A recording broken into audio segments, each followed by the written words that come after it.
OnePlus 13. Отзыв владельца после 3 месяцев такого конкретного использования. И смартфончик получился классный, сказал бы я, если бы не было, слишком много таких нюансов. Откровенный вам обзор с накопившимися эмоциями. И могу вам сразу в начале обзора сказать, что он подходит очень классно для блогеров. Для тех, кто снимает тиктоки, для тех, кто снимает видосы, потому что, снимает он действительно классно, хотя и не без нюансов. Даже с изоляцией голоса у него вот эта вот фишка фирменная, да, там, очень классная. Я тиктоки сейчас на улице, либо видео на улице снимаю вообще без микрофона. Он и как шумодав работает, и вообще отлично. Слушайте, но все началось с дизайна. Меня привлек его дизайн, потому что вот вы видите, сейчас видео у меня было в OnePlus 12, и постоянно у него крошилось, да, там заднее стекло. Я его менял на оригинальное. Извините меня, стоит это недешево. Я после 2-го раза задолбался, отдал жене, говорю, пользуйся. А еще один у меня был целенький, я его продал целеньким, ни разу не бил, все красиво, все хорошо, но здесь вот сделали, видите, вот это, конечно, сделали классно, и это вот единственное видео, и эту штуку я отмечу как классные моменты, то есть такое под кожу, но сделав его под кожу, сделав более тонким, это не значит, что вы там насладитесь, потому что вы все равно его закатаете в чехол, это 100%, вы все равно будете использовать его в чехле, потому что без этого носить нельзя. Они сделали меньший вот такой вот менее округлое стекло, то есть сейчас здесь не 2 5D можно назвать, а такое фактически как у остальных смартфонов, и вроде бы все хорошо. Но давайте так, начнем с положительной стороны, это видеосъемка. Насчет фотографий поговорим. Сейчас Лисичка берет этот смартфончик и заменяет мой, чтобы вы понимали разницу, мы оценим сейчас сразу качество, это Google Pixel 8 Pro снимает, а сейчас будет и все. И вот теперь мы видим разность, да, действительно снимает классно, он делает базовый цветокор хороший, но даже можно приближать в режиме реального времени, но при удалении, допустим, как в Google Pixel, вы не сыграете на ультраширик, потому что у вас будет явный дикий переход, это будет прям как скачок. То есть вы не можете получить плавность. И при этом даже когда вы начинаете играться с удалением, у вас начинается момент того, что у вас начинает прыгать фокус. Включение режима фокусировки по тапу, он не сильно помогает, постоянно сбивается. При этом работа с диафрагмой, она хуже, чем у других конкурентов, например, чем у Samsung или чем у того же самого Google Pixel. И, то есть вручную вы можете диафрагму задать, размоете фон, но все, что у вас даже в руках, оно тоже станет размытое. Это тоже такой хреновый момент, но снимает он действительно классно. Все остальные нюансы, сейчас мы пойдем за мой стол, я включу, будет более наглядно видно, и мы поговорим там более детально. Но перед этим подписывайтесь, нажимайте колокольчик, ссылки на него в описании под видео, хотя я изначально рекомендую его покупать, так что переходим.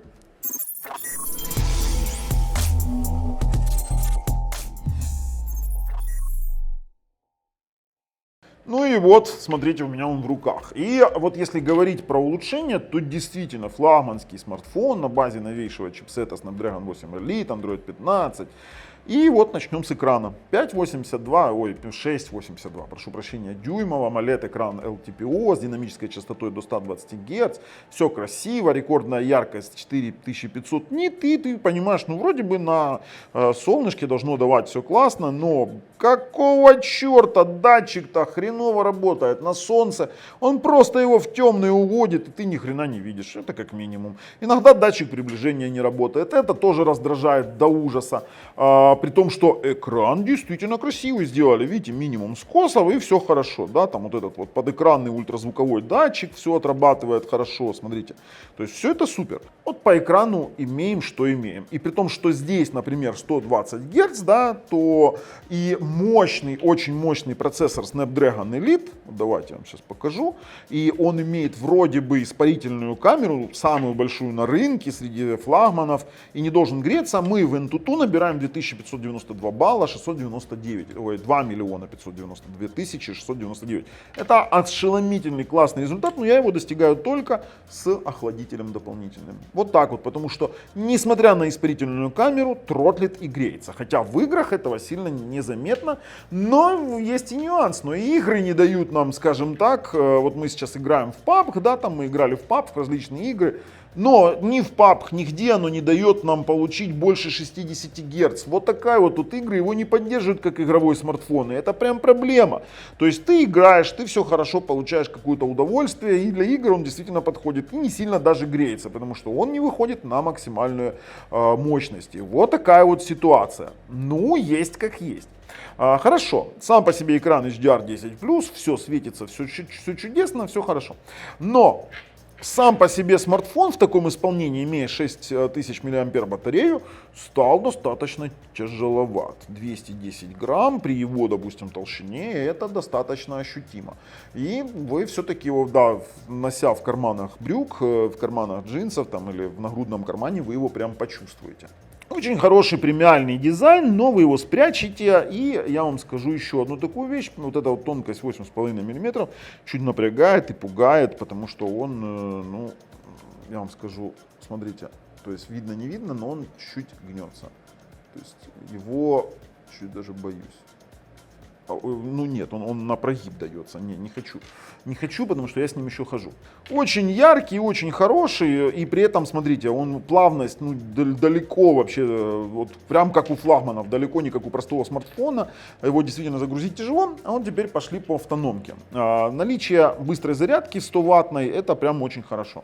Но только от фирменного кабеля. Вот видите, SuperVOOC 100 Вт. Если включать даже, вот у меня сейчас есть 240-я, 240 Вт зарядка, она поддерживает тоже SuperVOOC, но от нефирменной зарядки он в любом случае пишет SuperVOOC, но будет работать не более там 40-60, максимум, что я получал, до 80 на некоторых типах зарядок. Ну тут как есть. При том, что здесь у нас новая кремний-углеродная батарея на 6000 мА, и она разделена на две ячейки, 2 по 3000 мА. В принципе, я вам скажу так, 30 минут и почти полный заряд, но только от фирменной зарядки. При том, что мне при умеренном использовании, ну, 1,5-2 дня это хватает. Это если вы там не сильно, допустим, его используете. Но так как у нас вот этот долбанный датчик не работает, и вы приходится экран задирать в какие-то высокие при хорошем освещении показатели, конечно же, к вечеру вы уже будете на шнурочке, несмотря на 6000 мА батареи. Ну, есть как есть. А вот следующее, это у нас насчет фотомодулей. Делает он очень качественные снимки при любом освещении. И если мы пойдем с вами сейчас, допустим, посмотрим все фотографии, которые я фотографировал, кстати, оригиналы в описании под видео, то это действительно классно. И я многие обзоры сейчас снимаю вот прям, вот видите, вот прям без какого-то микрофона, потому что изоляция голоса топовая. Фотографируют в темноте, прям шикарно. Вот если посмотреть четкие, классные снимки, все отлично. Но иногда получается вот такая вот лажа. Когда искусственный интеллект берет вверх и начинает чего-то дорисовывать, не всегда получаются четкие снимки. То есть надо заморочиться, конечно, хотя фотографии ночные просто невероятные. А если смотреть еще и на экранчике вот с режимом Pro XDR, то прям вот ощущение, что эти все огоньки светятся. Тут вот он вот на уровне флагманов там 25-го Samsung, там на уровне iPhone 16 Pro Max, Pixel 9 Прошки, XL, которая, ну, действительно фотографирует классно. Но при этом они не без компромиссов. Смотрите, несмотря на общий прогресс камерного модуля, в некоторых сценариях OnePlus 13 просто уступает конкурентам. Во-первых, здесь нет перископического телеобъектива. Это немаловажный аспект, и оптический зум у нас получается ограничен только лишь трехкратным. Тогда как, например, в Samsung Galaxy S25 Ultra предлагает 10-камерный без потери качества. При съемке отдаленных объектов OnePlus полагается на цифровой зум, который по детализации не дотягивает до уровня Galaxy серии и постоянно пытается дорисовать это все искусственным интеллектом, и получается вот такая вот херня. То есть мы видим, да, здесь вот знак пешеходного перехода. То есть что он из него делает? Ну, честно говорю, вот есть как есть. То есть зум здесь, он в край хреновый. То есть, если вы будете пытаться фотографировать, 12-й фотографировал лучше в зуме. Хотя вот если делать вот такие вот какие-то атмосферные фото, то это получается невероятно красиво. Мне прям нравится. Хотя она снимает и 8К, но, ну, смотрите, какая цветность, все классно. Вот съемки у него действительно хороши. Несмотря на то, что он может снимать 8К, все-таки другие аппараты намного в 8К снимают. Хотя в 4К 4К в 1080p, видео поснимать просто отлично. По камере вроде бы и хорошо, а вроде бы есть какой-то момент фигни полной в плане каких-то специфических режимов ультразумов и тому подобное. Сейчас вам покажу еще, я фотографии делал. Вот, например, смотрите, по дороге в Одессу делал, смотрите, какая красота. Ну, действительно, очень красиво фотографируют, но при определенных условиях. Камера крута, но конкуренты круче. Ну и программные недоработки. Твою мать, как он меня достал. Несмотря на в целом стабильную операционную систему, ну то есть тут есть ряд мелких глюков и багов. Встречаются случаи, когда смартфон просто-напросто не вибрирует при входящем вызове, достает.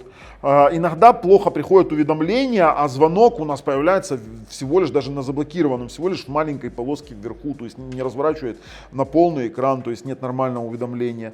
Это хреново. Теперь дальше. У меня при использовании Bluetooth, допустим, долговременно, либо при использовании Wi-Fi и переходе на 4G и обратно, у меня происходят рандомные перезагрузки данного телефона. Просто уходит в перезагрузку. Именно я выявил эти моменты, когда. Очень удобно в том плане, что это китайский, на глобальной прошивке, наконец-то они научились давать нормально. У меня будет сейчас 4G, но сделать 4G плюс агрегация, а вот что-то плюс моргнул и пропал. Ну вот опять у него, плюс вот появился плюсик. То есть агрегация есть, с этим ладно, не поспоришь. А вот насчет Wi-Fi, да, ну вы сейчас видите тест, он спокойно там 1.3, 1.4 до 1.5 и 1.7 гигабита давал в разных сценариях работы. К 6 гигагерцовому Wi-Fi 7 иногда не удается подключиться, бывает и вообще не работает, и от этого, откровенно говоря, даже не понимаешь, чего от него ждать.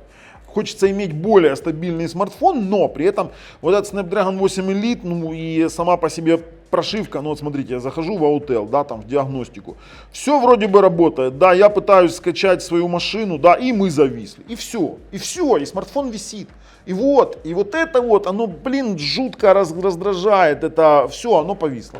Оно повисло и не работает. И сам по себе смартфон, теперь вот он только шторку могу вытянуть и закрыть, и все, а приложение повисло. При том, что на моем пикселе на 16-м андроиде, вот здесь вот на таком вот, оно работает идеально. Да и на 12-м OnePlus оно работает отлично. Ну как это называется? Эти артефакты редкие, но не бросаются в глаза.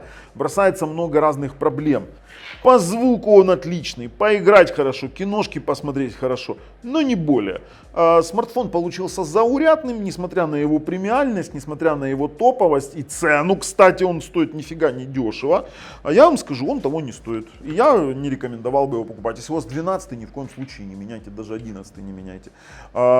Перепрыгивать с другого бренда вообще не вижу смысла. Он все-таки тормозит, тротлит, как и все флагманы на мощных процессах. Камера получилась средняковая, но только если видео для блогеров снимать, то это действительно классно. Вот для блога это вообще идеальный смартфон, если вы готовы мириться со всеми остальными компромиссами. В целом у меня по нему все, в остальном все. Я не рекомендую данный смартфон в 2025 году. А с вами был Бабл на канале Технозон. Пока.